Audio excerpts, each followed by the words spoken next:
Franklin Delano Floyd was born on June 17, 1943, in Barnesville, Georgia. He is the youngest of 5 children in the family of Thomas and Della Floyd. After Floyd's first birthday in 1944, his father, a cotton factory worker and alcoholic, died of kidney and liver failure at the age of 32. His mother, widowed at the age of 29, hardly earned a living on her own. So she and the children lived with her parents in a small apartment. In 1946, Floyd's grandparents found it harder to take care of a large family, and they asked Della and her children to move. Floyd and his siblings were placed in the care of the Georgia Baptist Children's Home in Hapville, on the advice of the Lamar County Children's Service. There Floyd was allegedly bullied by other children for looking too feminine. And later it was reported that at the age of 6 he was raped with a broom shaft. He was also severely punished by the staff. For example, as a teenager, his hand was dipped in hot water after being caught masturbating. Floyd often got into trouble for fighting and stealing. In 1959, Franklin escaped from an orphanage and broke into a private household to steal food. The educators informed his sister Dorothy, who was then married and living in North Carolina with 2 children, that criminal charges would not be filed if she took custody of her brother. Dorothy agreed, but a few weeks later her husband said that he wanted Floyd to leave their house. He considered the guy reckless and dangerous and did not want him to be near their Dorothy children. Franklin went in search of his mother, of whom he had vague memories. He knew that she had moved and married several times after Thomas Floyd's death. He was able to track her to Indianapolis, where he discovered she was working as a prostitute. One can only guess how this affected Franklin's psyche. But he didn't stay with Della for long. Over the following weeks, Franklin convinced Della to help him forge his documents for enlistment in the U.S. Army. He went to serve in California, but he was discharged from the Army after 6 months when it was discovered that he was a minor, and forged documents for enrollment. When Franklin tried to find his mother again in Indianapolis, she disappeared. From that moment on, Franklin Floyd began traveling all over the country. Della died on July 2, 1968, and is buried at Graceland Cemetery in Chicago, Illinois. A criminal beginning. On February 19, 1960, at the age of 16, Floyd broke into the Sears department store in Inglewood, California, to steal a gun. The police quickly responded to the alarm, resulting in a shootout in which Floyd was shot in the stomach. Thanks to an emergency operation, he survived, and after recovering, he was sent to a juvenile colony for a year. And already in 1961, he was arrested for violating parole by going fishing in Canada with a friend. In May 1962, Floyd returned to Hapville and got a job at Atlanta International Airport. During this period, Floyd decided to commit one of the most heinous crimes. At a local bowling club, Franklin spotted a 4-year-old girl. He tricked her into a nearby forest, where he abused her.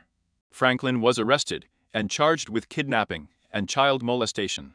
He did not admit his guilt, but was sentenced to a long prison sentence.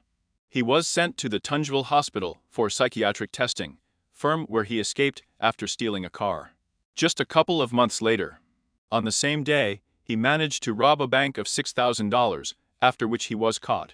In July of 1963, a year after being convicted of child molestation, he was convicted of bank robbery and sentenced to 15 years in federal prison in Ohio. After his second escape attempt, he was transferred to a prison in Lewisburg, Pennsylvania. There he was constantly raped by other prisoners, which forced him to climb onto the roof of the prison and threaten suicide. For several years, Franklin was transferred from prison to prison. But the attitude of prisoners to the child molester was the same everywhere. In 1968, Floyd was transferred to the Wrightsville prison in Georgia. There he became friends with a man named David Dial, who was serving a 4-year sentence for drug-related crimes. Floyd and Dial became close friends, and in later years, it would be widely believed that Dial was privy to Floyd's heinous crimes. and may even have helped him in this. In November 1972, Floyd was released from prison and sent to a rehabilitation center. On January 27, 1973, a week after his release from the rehabilitation center, he approached a woman at a gas station and forced her into a car, where he tried to rape her. The woman managed to escape, and Floyd was arrested. He persuaded Dial, who was also released from prison, to post bail for him, which allowed him to escape from justice. When he failed to appear in court, on June 11, 1973, a warrant was issued for his arrest. Sandra Chipman. In 1974, Floyd, using the pseudonym Brandon Williams, met a woman named Sandra Brandenburg. At a truck stop in North Carolina, they fell in love with each other and soon married. And Franklin officially became the stepfather of Suzanne, Allison, Amy, and Philip. In 1975, Brandenburg was sentenced to 30 days in prison for issuing invalid checks. While she was serving time, the children were left in Floyd's care. After her release, the woman returned home and found that the house was empty, and her husband and children had disappeared. As a result, Brandenburg found her two middle-aged daughters, Allison and Emma, under the care of a social services group at a local church. She never found her eldest child Susanna and the youngest, Philip. The fate of one-year-old Philip remained unknown for a long time. In the year 2019, a man who called himself Philip and Sandra's son appeared. Today, the woman is known as Sandra Willett. DNA tests confirmed his identity. It became known that the boy was adopted privately in North Carolina. As for the older girl Susan, information about her was found out only in the 2014 year. By this time, she had been dead for over 20 years. Sharon Marshall. Of all four children, Floyd looked after Susanna. He stole her and continued to raise her as his daughter. They got new names. Franklin was now called Warren Marshall, who raised his daughter Sharon alone. Under the name Sharon Marshall, Suzanne graduated from high school in Forest Park, Georgia in 1986 year. Sharon was an ordinary 15-year-old girl, at least that's how she seemed to others. She was one of the best students at the school and dreamed of becoming an aerospace engineer. Having entered the Georgia Institute of Technology, Sharon told others that her mother died in a car accident, but one day Warren announced at a school meeting that his wife had died of cancer. Sharon was constantly changing schools, and this was associated with her father's work. Warren was a domineering, irritable man. Sharon was an ideal student who never had behavioral problems. But at the same time, no matter what important classes there would be at school, she left at 16:30 every day to have time to cook dinner for her father. During her studies, Sharon became friends with Jennifer Fisher. When she offered to exchange phone numbers to keep in touch, Sharon explained that phone calls could make her father mad, and in the end, she was afraid to leave her number, but at the same time took Jennifer's number. Jennifer had been waiting for a call from Sharon for several weeks and eventually, having found her number, decided to call herself. It didn't turn out the way she imagined it. Sharon seemed scared and wanted to know how Jennifer managed to find out her phone number. Suddenly, Sharon's father picked up the phone, demanding to know who was calling and where the caller had their number. Jennifer was scared and hung up, but the next day Sharon called her friend back. Her father joined their conversation and apologized to the girl. The conversation went well, and the girls planned that in the coming days Sharon would stay at the Marshall's house. The girlfriends were delighted with these plans, unlike Jennifer's parents, Joel and Sue. They were very impressed by Warren, who asked to find him a job and give him recommendations, and also began to ask for money from people who saw him for the first time. Of course, Jennifer's parents refused. A few months later, when Jennifer's father was on a business trip, the girls convinced Sue to let Jennifer spend the night with Sharon. The Marshall's house was a trailer with a single door, which Jennifer was strictly forbidden to enter. All the other rooms were fenced off from each other with sheets. In the evening, Warren offered to take the two girls to dance. He suggested they change into Sharon's clothes, and Jennifer discovered that Sharon had a lot of extremely provocative clothes and underwear. The three of them went out to dinner, and Warren joked that after that they would go to see prostitutes. After dinner, Warren took the girls to a bar full of bikers and older men. He talked to the bouncer to let into underage teenagers without documents. The girls danced all night while the bar patrons watched them. Back home, the girlfriends laughed a lot and discussed the bar patrons. Suddenly, Warren flew into Sharon's room with a pistol and, threatening them with a weapon, lectured them about not laughing at their elders. Then he turned around and left. After what happened, Jennifer never came to the marshal's house again, but she was afraid to tell her parents about what happened. In high school, Sharon started dating a boy named Curtis Florno. The girl was looking forward to studying at the Technical Institute, where she was accepted and given a full scholarship. But her relationship with Curtis led to a change in her plans. Sharon became pregnant, and therefore her father forbade her to go to the institute. In the early summer of 1986, Sharon and Curtis ran away together. They managed to get to Alabama before Warren found them.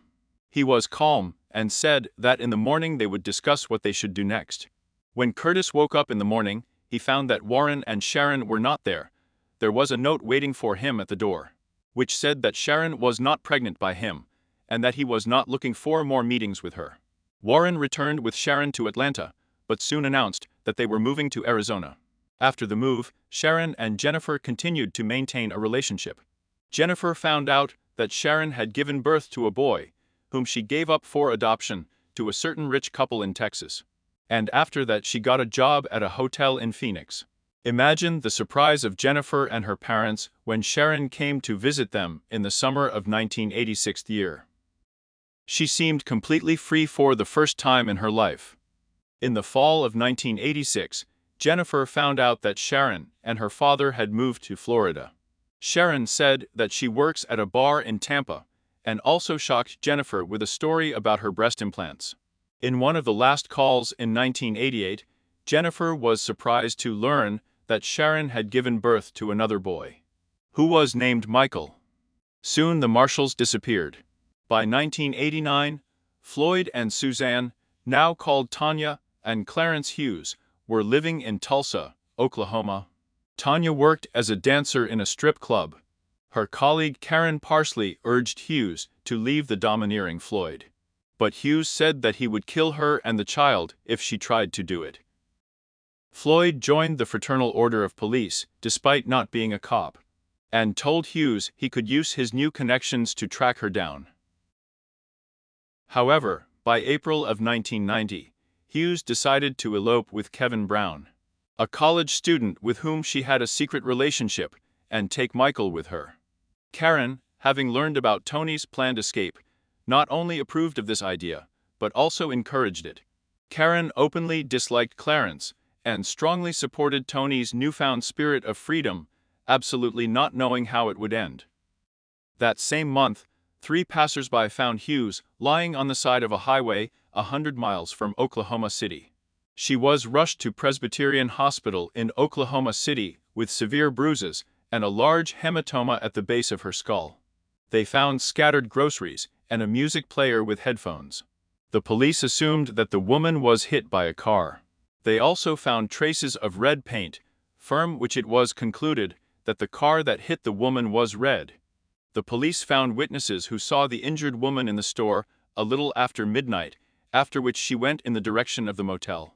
At the hospital, doctors examined the victim and noticed bruises on her body, as well as a large hematoma at the base of the skull. This meant that she had been hit from behind. While the doctors were conducting an examination, the woman muttered the word "dad" in an unconscious state. It was only in the morning that her identity was established when her husband, Clarence Hughes, arrived at the hospital. The man said that he and his wife were at the Motel 6. He fell asleep after his wife went grocery shopping late at night. Hughes claimed that in the morning, after learning about the accident from the hotel staff, he contacted the police, who informed him about a young blonde woman admitted to the Presbyterian Hospital. Clarence told the police that they were traveling to Oklahoma City to meet with Tony's gynecologist. But this information was never confirmed by anyone. The police examined Clarence's car, which was a blue Oldsmobile 88. There was no red paint or damage on it. The police assumed that Clarence had nothing to do with the accident with his wife. The first thing Clarence did at the hospital was to forbid any visits to Tony. And then he called the strip club where his wife worked and found out if he could take her salary. Tony's colleague Karen drove 2 hours to visit Tanya in the hospital. She took Tony's boyfriend, Kevin Brown, with her. The two were ushered into Tony's room by hospital staff, despite the fact that Clarence had posted a no visitors sign on the door. This continued for the next few days. It seemed that Tanya was recovering from a traumatic brain injury. She began to move, but continued to mutter "Dad." Clarence and 2-year-old Michael visited Tanya a couple of times, and the hospital staff began to worry about the welfare of the child, who was crying all the time and smelled strongly of urine. After learning that Karen was visiting Tanya, Clarence called Karen and literally exploded. The girl then called the hospital and warned about her fears for Tony's life if Clarence visited her. The next morning, Karen was informed from the hospital that Tanya had passed away. And this happened immediately after her husband's visit. As a result of the autopsy of her body, the medical examiner found bruises and traces of previous injuries that were not related to the car accident. Tony had a rather unusual occupation. She worked as a stripper, and her husband was insanely jealous. Most likely, this was the reason for the beatings. The expert also found numerous previous pregnancies and cheap plastic surgeries. The cause of her death was officially called murder due to an accident, the culprit of which was never found. Clarence Hughes wanted Tony's organs donated to various patients and her body cremated. This shocked Karen, and she convinced the owner of the club where she and Tony worked to cover the funeral expenses. After that, she informed Hughes, who agreed to the funeral ceremony. It took place on the 4th of May, 1990. On the coffin, Tony's husband put a photo of her, a little one, sitting on her father's lap. It can be assumed that the man chose just such a photo, since the girl loved her dad very much. The surrounding photos didn't notice anything strange, except that she was from childhood. But the police psychologist paid attention to this and after a long study of the picture said that the girl had a very difficult childhood. A few days before his wife's funeral, Clarence Hughes decided that his son Michael would be transferred to a foster family for a couple of weeks. Karen fought for Mike on Tony's behalf, begging social workers to never return the boy to Clarence. Karen also tried to find Tony's relatives, but when she found out her maiden name, she found out that the daughter of the Hughes family had died more than 20 years ago. While the police were investigating the circumstances of the death, Tony's young son was temporarily placed in foster care, as Clarence Hughes was initially suspected, referring to the fact that he beat his wife. The girl's life was insured for $80,000. The husband received insurance on her death and changed his place of residence. And before he left, he stole Mike from his foster parents.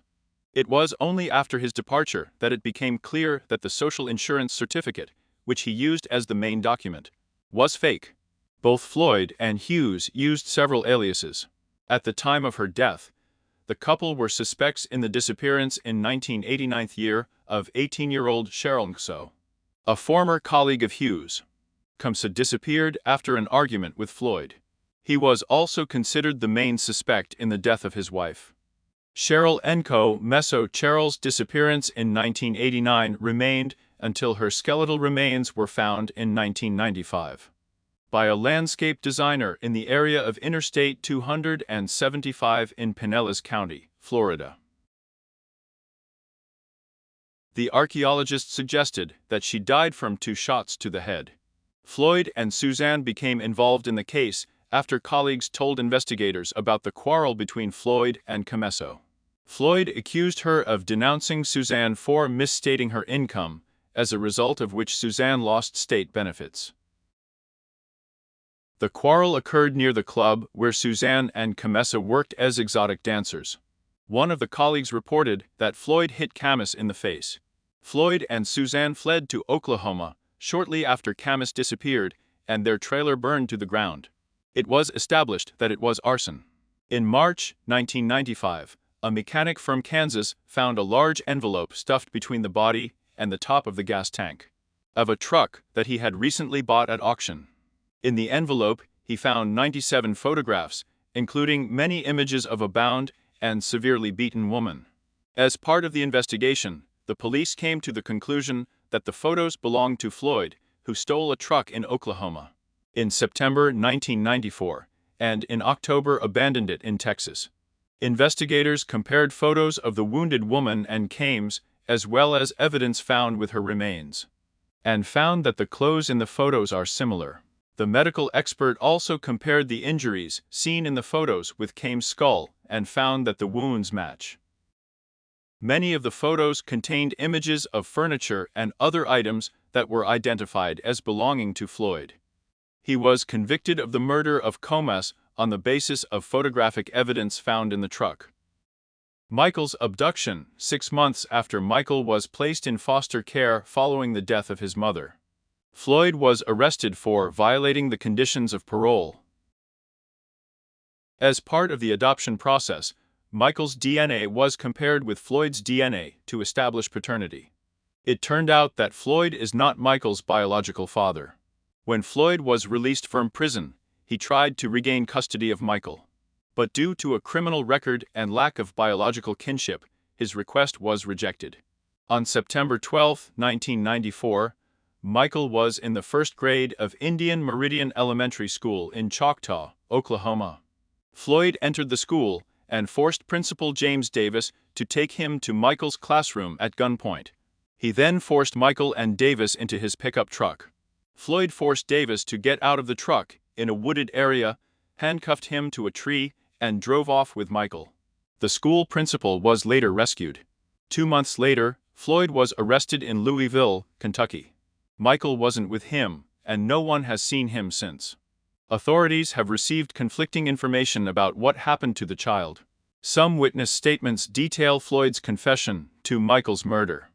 According to these reports, Floyd allegedly told his sister and others that he had drowned the child in the bathroom of a motel in Georgia.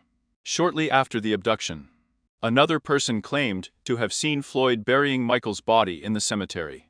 Sources also reported that Floyd said that Michael is alive and safe, although Floyd refused to disclose the exact location of the boy, or who is taking care of him. In an interview with the FBI in 2000, Floyd admitted that he killed Michael on the same day after the abduction, shooting him twice in the back of the head. Arrest in the case against Franklin Dellen Floyd, lawyers tried to annul the charges of Michael's abduction, insisting on Floyd's parental rights when Brandon Williams disappeared with Sandra's 2 children. And the police did not accept the application, appealing that Brandon was their guardian, so there was no abduction. Over the course of many of their conversations with Floyd, the FBI managed to find out that Michael's name is actually not real. At the trial against Floyd, he was not only accused of kidnapping a boy from school, but also listened to various testimonies about the further fate of the child. The trial began on March 29, 1995, and just 2 days later, the police found several new evidence of the defendant's atrocities. The police also found Greg Higgs, who was the father of Michael Hughes. Greg didn't even know Sharon was pregnant. He said that if Michael was found, he would gladly accept custody of him. And he invited Jennifer, a school friend of Sharon, to become the boy's godmother. Franklin Floyd made a motion that he should be tried by a jury, since he does not trust the judges. He also expressed a desire to defend himself. The judge granted all his requests.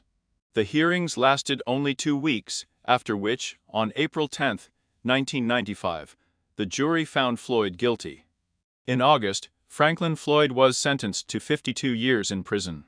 In September 2014, Floyd confessed to killing Michael and disposing of his body on Highway 35. A search of the area yielded no results, and the police believe that Michael's body could have been eaten by wild animals. In 2001, while awaiting trial for the murder of Comas, Judge Nancy Lay ruled that Floyd was unable to stand trial and ordered him an additional psychiatric examination. Floyd fought against this assessment, claiming that he was sane. A few months later, the judge overturned her previous decision and ordered him to stand trial. The trial lasted only 9 days. The jury deliberated the case in just 4 hours and declared him guilty. Floyd exploded with anger, sticking to his story that the FBI had lied to him, including faking photos of Cheryl Camessa. Then there was another outburst of rage when he was sentenced to death. On the 23rd of January, 2023 year, he died in a cell. His death was declared natural.